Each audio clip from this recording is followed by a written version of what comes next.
বিসমিল্লাহির রহমানির রহিম। আমরা তো বচনটা এখন আমরা ইসিমের মধ্যে আছি। ইসিম আমরা পার হয়ে অন্য জায়গায় চলে যাওয়ার কথা ছিল। তো ইসিমটা এখন আমরা আলোচনা করছি। ইসিম এর নাম্বারের কথা বলেছিলাম আমরা। নাম্বার আরবিতে নাম্বারকে কি বলে বলেছিলাম বলেন তো? হ্যাঁ, আদাদ। কি বলেছিলাম? আদাদ। কি বলেছিলাম? আদাদ। কোরআনে আমরা বলছিলাম আল্লাযী জামাআ মালান ওয়া আদ্দাদা। ওই যে আদ্দাদা, ওইখানেই কিন্তু আদাদ আছে। আদাদ মানে কি? গণনা করা, সংখ্যা, তাই না? তাহলে আদাদ এটা তিন প্রকার আমরা বলছিলাম। কয় প্রকার বলেছিলাম? কি কি বলেছিলাম বলেন তো? তাসনিয়া, জামা। গ্রেট। ওয়াহেদ, ওয়াহেদ, জামা। ওয়াহেদ, তাসনিয়া, জামা। ওয়াহেদ, তাসনিয়া, জামা। এই তিন প্রকার আমরা বলেছিলাম না? আমরা তো বলেছিলাম যে বেসিক্যালি শব্দটা থাকে কয় বচন? এক বচন। ওয়াহেদ, বেসিক্যালি শব্দটা হলো ওয়াহেদ। কিন্তু এটাকে আমরা কি করতে পারি? তাসনিয়া করতে পারি। তাসনিয়া। অথবা শব্দটা আমরা জমা করতে পারি, তাই না? তাইলে ওয়াহেদ শব্দটা যদি আমরা বলেছিলাম যে সাধারণত কিছু আছে হচ্ছে নিয়মতান্ত্রিক, কিছু আছে অনিয়মতান্ত্রিক। নিয়মতান্ত্রিক শব্দটা যেমন আমরা বলেছিলাম মুসলিমুন, এটার দ্বিবচন তাসনিয়া কি বলেছিলাম? মুসলিমানে অথবা মুসলিমাইনে। মনে আছে আপনাদের? আর বহুবচন কি বলেছিলাম? মুসলিমুনা অথবা মুসলিমিনা। এটা তো পুরুষবাচক শব্দের ব্যাপারে আমরা বললাম। পুরুষবাচক শব্দকে আরবিতে কি বলে?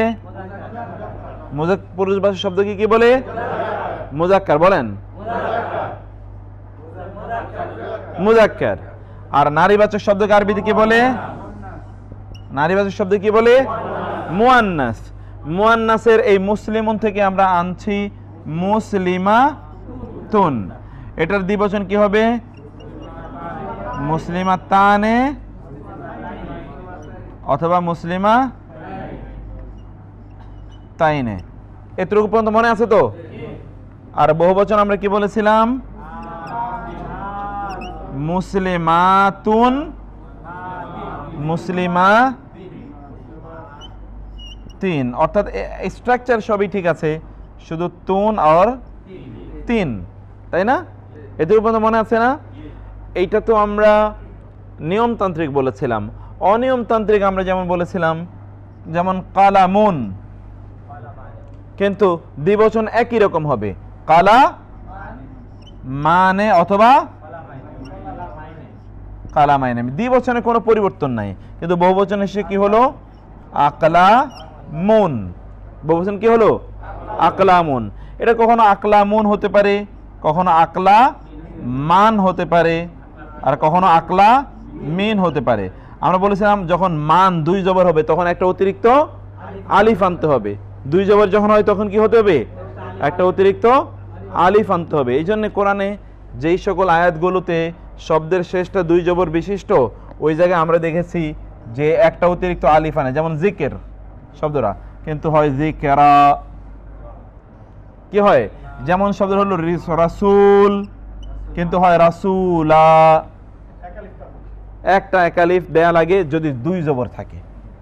এটার সাপোর্টে একটা কি আনা লাগে? একটা আলিফ আনা লাগে ওই দুইটা জবরকে বসানোর জন্য, নাহলে এটা বসতে পারে না। হ্যাঁ, একালিফ ওয়াকফ করলে থামবো। ওয়াকফ করলে কি করবো? একালিফ টানবো, আর নাহলে আর টানা লাগবে না। না, না থামলে টানা লাগবে। ওয়াকফ করলেই শুধু আপনি টানবেন। যেমন কাফ হা ইয়া আইন সাদ যিকরু রাহমাতি রাব্বিকা আবদাহু জাকারিয়া ইয নাদা রাব্বাহু নিদাআন খাফিয়া। আসলে খাফিয়ুন অথবা খাফিয়া, খাফিয়ান। ইয নাদা রাব্বাহু নিদাআন খাফিয়ান, কিন্তু আমরা অফকারণে কি পড়লাম? খাফিয়া। ইয নাদা রাব্বাহু নিদাআন খাফিয়া। ক্বালা রাব্বি ইন্নী ওয়াহানা আল আযমু মিন্নী ওয়াশতাআলা আর রাসু শাইবা। মূলত শাইবান, কিন্তু ওয়াকফ করার কারণে কি পড়লাম? শাইবা। ওয়ালাম আকুম বিদুআইকা রাব্বি শাকিয়া। মূল শব্দটা কি? শাকি ইউন, মূল শব্দটা শাকিউন, কিন্তু আমরা এক আলিফ টানছি। বুঝতে পেরেছেন বিষয়টা? ক্লিয়ার কিনা? কথা না বললে কেমনে বুঝবো আমি? একটা বলতে হবে তো যে এক আলিফ টানলে আমরা কি করব? শেষে দুই জবর থাকলে কি পড়বো আমরা? এক আলিফ টানবো। ওয়াকফা করলে এক আলিফ টেনে পড়বো। এতটুকু পর্যন্ত আপনার বিষয়টা। না না না, শুধু দুই আলিফ হলে, দুই জবর হলে একটা আলিফ এক্সট্রা আনা লাগে, অন্যথায় না। হ্যাঁ, গোলতা থাকলে হা হয়ে যাবে সেটা। জি জি জি জি। আচ্ছা, এবার আমরা এই বিষয়টাই এখানে আছে। এখানে আমরা মুসলিমুন চারটা দিয়ে আমরা এটা বুঝতে চাচ্ছিলাম। মুসলিমুন, মুসলিমান, মুসলিমিন, এক বচন, তিনটা অবস্থা। অবস্থা তিনটা কি কি বলেন? অবস্থা তিনটি কি? অবস্থা তিনটা আমিন ভাই বলেন, অবস্থা তিনটা কি কি? আমিন ভাই। মারফু, মানসুব, মাজরুর। মারফু, মানসুব, মাজরুর। কি কি অবস্থা তিনটা? মানসুব, আগে হলো মারফু, মারফু, মানসুব, মাজরুর। কি অবস্থা তিনটা? মারফু, মানসুব, মাজরুর। আপনি বলেন তো।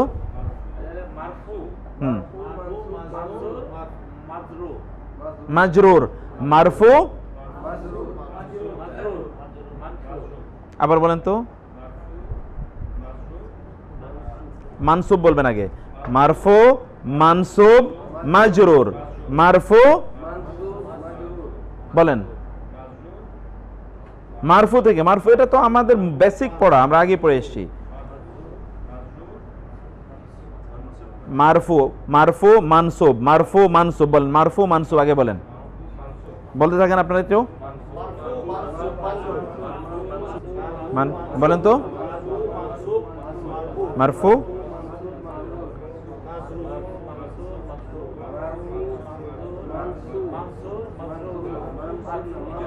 হ্যাঁ হ্যাঁ, আপনার হয়েছে? আপনার মুখস্থ হয়েছে? হ্যাঁ, আবার বলেন তো। মাজরুর, রুর, রুর, মাজরুর। আবার বলেন তো। হ্যাঁ, মাজরুর। আপনি বলেন, আবার বলেন। মানসুব, মারফু, মানসুব, মাজরুর। হ্যাঁ, মাজরুর। আপনি আপনি বলেন, আমিন ভাই বলেন। গ্রেট। আবার মাজরুর, ফাইন। আপনি আপনি আপনি আপনার আগে মুখস্থ। আপনি আপনি আপনি আপনি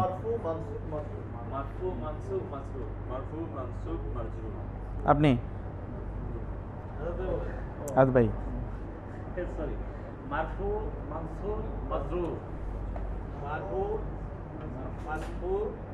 আবার আবার মানসুব, মানসুব, মাজরুর। আপনি গ্রেট। মাজরুর। মারফু মানে কি? কর্তাবাচক, পেশ বিশিষ্ট।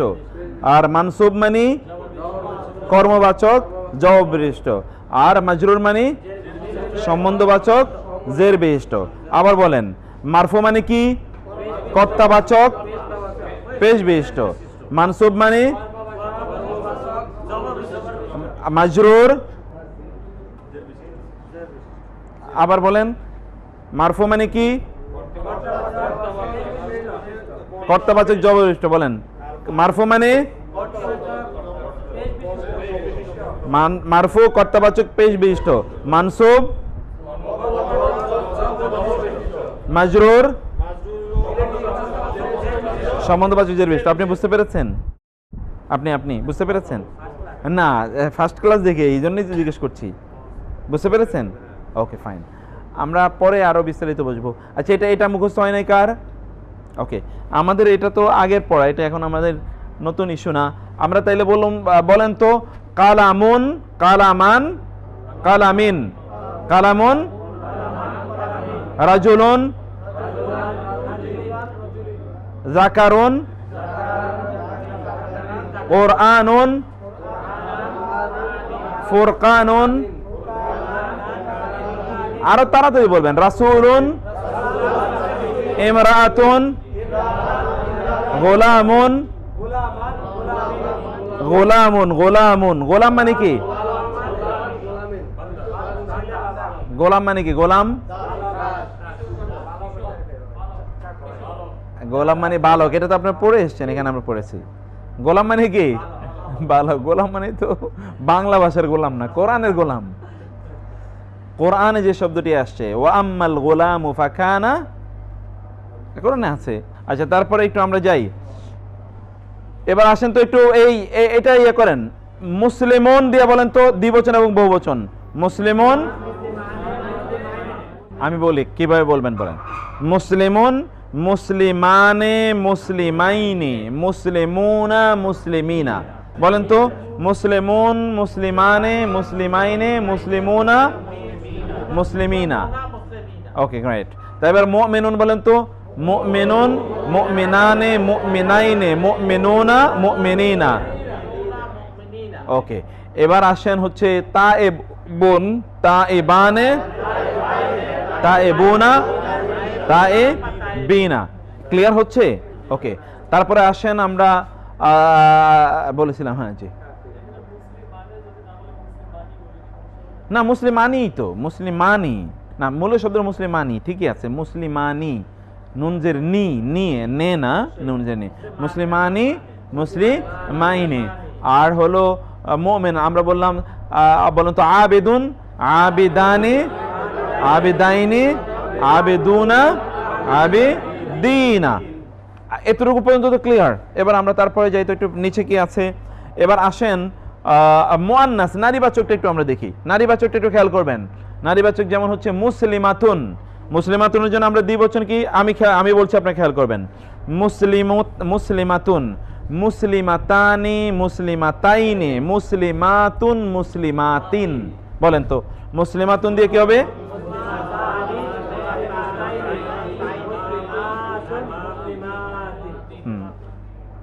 আবার মুসলিমাতুন, মুসলিমাতানি, মুসলিমাতাইনি, মুসলিমাতুন, মুসলিমাতিন।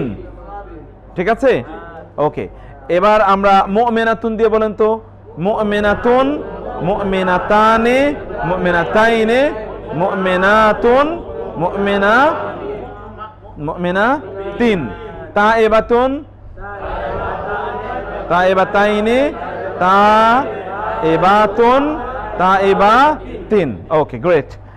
তাইলে আমাদের এবার এই শব্দগুলোর প্রতি আপনি একটু খেয়াল রাখেন। এই শব্দগুলো এগুলো মুখস্থ করতে হবে। যেমন প্রথমত আসছে, আমরা বলছি যে ওয়ালিদুন। ওয়ালিদুন মানে হচ্ছে, এখানে ভুল আছে একটু অর্থ। ওয়ালিদুন মানে হচ্ছে কি? পিতা। ওয়ালিদুন মানে কি? ওয়ালিদুন মানে কি? ওয়ালাদুন মানে হচ্ছে ছেলে। খেয়াল রাখবেন, ওয়ালাদুন মানে কি? ছেলের যে জন্ম দেয় তাকে বলে ওয়ালিদুন। আমরা এর আগে একদিন বলছিলাম যে প্রথম শব্দটা যেটা, এই শব্দের প্রথম বর্ণের সাথে যদি জবর একটা আলিফ দেওয়া হয় তাহলে কি হয়ে যায়?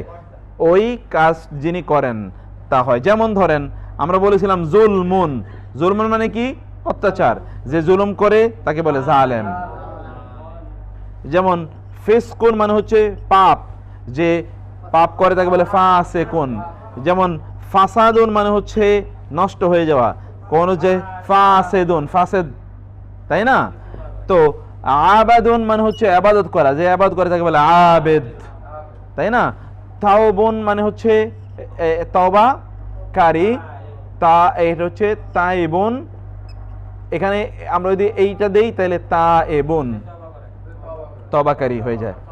এই রকম হলো সাধারণত স্ট্রাকচার কোন একটা শব্দ গঠন করার। এই জন্য ওয়ালিদুন মানে কি আমরা বলেছিলাম? ওয়ালিদুন মানে কি বলেছিলাম? পিতা, জন্মদাতা। এক্স্যাক্টলি, ওয়ালাদা মানে হচ্ছে জন্ম দেয়া। লাম ইয়ালিদ, এই যে লাম মানে না, লাম মানে কি? ইয়ালিদ এসছে এই যে এখানে ওয়া লা দা, এই ওয়াটা এমন একটা বর্ণ, এটা মাঝে মাঝে পড়ে যায়, উজ্জ থাকে, এটা থাকে না। এই জন্যে ইয়ালিদটা ওয়ালাদা ইয়ালিদু। লাম ইয়ালিদ মানে জন্ম দেননি, ওয়া মানে কি, লাম মানে কি ইউলাদ, এই দেখছেন আবার ওয়াও চলে এসছে, এক্স্যাক্টলি। এটা হচ্ছে ইউ মানে হচ্ছে প্যাসিভ, আমরা ভার্বে গিয়ে সেটা পড়বো।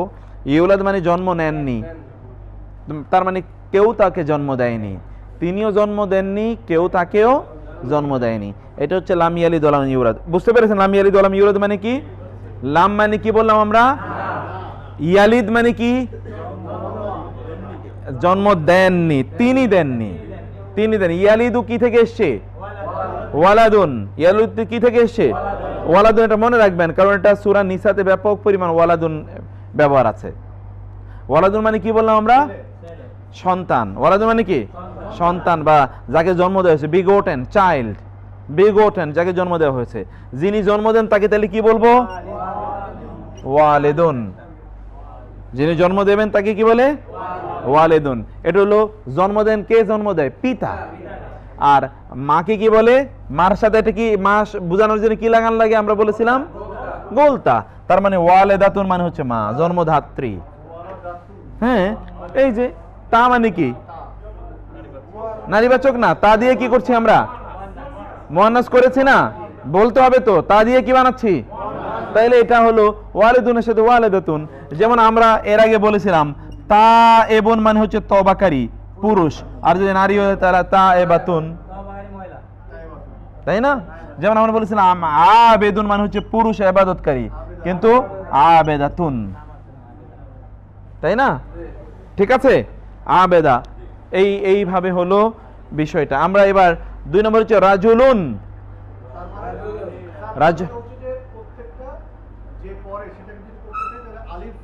সাধারণত এটা সাধারণ নিয়ম, সাধারণ নিয়ম।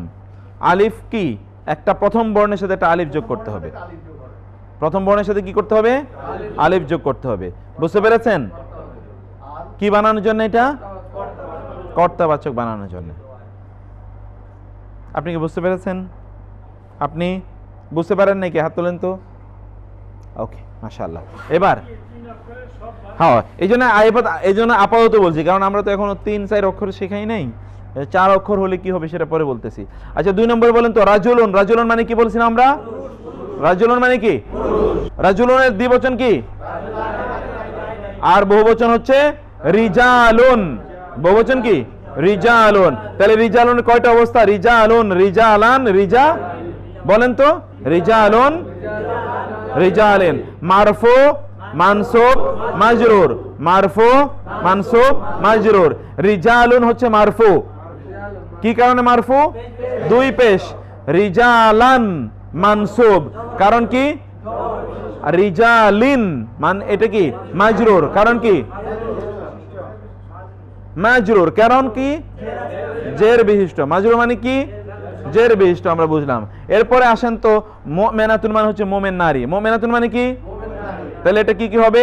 মুমিনাতুন, মুমিনাতান, মুমিনাতিন এক বচনে। আর এর দ্বিবচন কি হবে? মুমিনা তানে, মুমিনা তাইনে, মুমিনা তানে, মুমিনা তাইনে, আর মুমিনাতুন 3। ওকে, এবার আসেন ফিআতুন। ফিআতুন মানে হলো দল। ফিআতুন মানে কি? দল। আরেকটা আয়াত আমরা দেখি, কাম মিন ফিআতিন। এই যে দেখছেন ফিআ, এখানে ফিআতিন কেন হলো বলেন তো?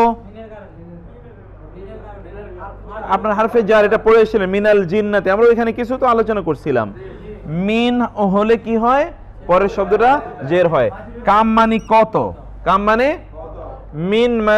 মিন হতে, ফিআতিন মানে দল। ফিআতিন মানে কি? দল। কাম মিন ফিআতিন, কত দল। কালিলাতিন, কালিলুন মানে হচ্ছে কম, কম মানে হচ্ছে ছোট। কালিলুন মানে কি? ছোট। আর এর বিপরীত হচ্ছে কাসিরুন। কাসিরুন মানে বড় বা বেশি। কালিলুন মানে কম, আর কাসিরুন মানে কি? বেশি। কালিলুন মানে কি? কাসিরুন, বলেন তো। কালিলুন কম, কাসিরুন কি বেশি। এই জন্য দেখেন না, ওয়ালাকিন্না আকসারহুম লা ইউমিনুন, আকসারহুম লা ইয়াকিলুন, ওয়া কালিলাম মা তুমিনুন, কালিলাম মা তাযাক্কারুন, ওয়া কালিলুম মিন ইবাদিয়াশ শাকুর। কালিলুন মানে হচ্ছে কম, কালিলুন মানে কি, আর কাসিরুন মানে বেশি, কাসিরুন বেশি। তাহলে আয়াত কি হলো, কাম কত, মিন হতে, ফিআতিন মানে দল, কালিলাতিন মানে হচ্ছে কম, কম সংখ্যক লোক মিলিয়ে যে দলটা তৈরি হয় এরকম একটা দল। গালাবাত, গালাবাত, গালাবাত মানে হচ্ছে পরাজিত করেছে, গালাবাত মানে কি পরাজিত করেছে। কত ছোট ছোট দল পরাজিত করেছে, ফিআতান দলকে, কাসিরাতান, এই যে কাসিরা পেয়ে গেছেন দেখছেন, কাসিরা মানে কি বড়। কত ছোট দল পরাজিত করেছে বড় দলকে, কত দলকে পরাজিত করেছে, বিইজনিল্লাহ, বিইজনি, বি মানে দ্বারা, আর এজেন মানে কি, এজেন মানে কি অনুমতি, বিয়ের সময় এজেন নেয় না, এজেনের মানে কি অনুমতি, আল্লাহ মানে আল্লাহর। আপনারাও কথায় কথা বলবেন বিইজনিল্লাহ, এটা কোরআনের শব্দ। কথা কথায় বিইজনিল্লাহ, এটা আরবদের প্রচুর পরিমাণ তারা ব্যবহার করে, বিইজনিল্লাহ আল্লাহর আল্লাহর অনুমতিতে। আমি ঠিক আছে কাজটা করব বিইজনিল্লাহ, ঠিক আছে ইনশাআল্লাহ। তো আমরা করার জন্য বলছি যে ইনশাআল্লাহ আমি করব, আর আমি করছি বিইজনিল্লাহ। ওকে, বিইজনিল্লাহ। ওকে, তাহলে বিইজনিল্লাহর মধ্যে কি কি আছে বলেন তো, বিইজনি আল্লাহ, বি মানে কি, আর ইজনি মানে, বি মানে কি বলছি, দাঁড়া মুখ খুলে বলবেন, বি মানে ইজেন আল্লাহ, আল্লাহর। বিইজনিল্লাহ মানে কি, আল্লাহর অনুমতি দ্বারা বা আল্লাহর অনুমতি ক্রমে, উইথ দ্য পারমিশন অফ আল্লাহ, আল্লাহর অনুমতি ক্রমে। তাহলে আয়াতটার অর্থ একটু বলেন তো, কাম মানে ফিআতিন, ফিআতিন মানে কি, ফিআতিন হতে তো আমরা বলি না এখনো, ফিআতিন মানে কি, কালিলাতিন ছোট বা কম, ক্ষুদ্র ছোট, গালাবাত মানে পরাজিত করেছে, গালাবাত মানে কি, ফিআতান কাসিরাতান বড়, বিইজনিল্লাহ আল্লাহর অনুমতি ক্রমে। ছোট ছোট দল বহু বড় দলকে আল্লাহর অনুমতি ক্রমে পরাজিত করেছে, এরকম ইতিহাসে বহু ঘটনা আছে।